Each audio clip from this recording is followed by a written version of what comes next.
I am a native, lifelong Pennsylvanian. I grew up in York County.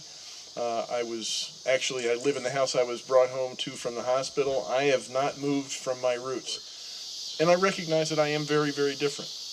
As Rich said, I came out of York County and I did my level best to get out. I went to Dartmouth, spent a year there, and realized after a year that wasn't far enough away. I went off to India in the Peace Corps. I dropped out of college at the age of 19. Actually, I'm supposed to say I took a 2.5-year leave of absence.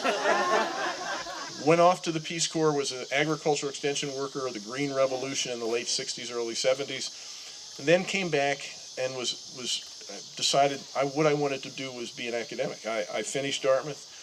Got a master's degree at the University of London and went to MIT to do a PhD. Now, people ask me, what did you do your PhD in at MIT? And I say, science. I got a PhD in science, which is true. It was political science. And instead of going into teaching, I decided to go back and get involved in my community and in my family business. That was going to be my contribution. I came back to York. I needed to learn the family business, which was building products, residential building products. So I learned from the bottom up. I started driving a forklift. And I keep saying I was the only PhD forklift operator in York County at the time. I will be the first governor in the history of Pennsylvania ever to have managed a True Value hardware store. Yeah? Thank you.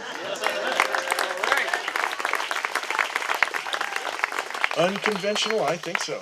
So anyway, I was proud of that. And then in 1986, I got two fellow partners, actually cousins, and we decided to buy the business. We borrowed a lot of money. I know borrowing is a theme in my campaign.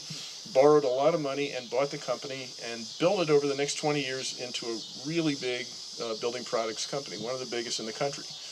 And I was proud of that. But I was even prouder, and Rich pointed this out, I was even prouder of the way I did it.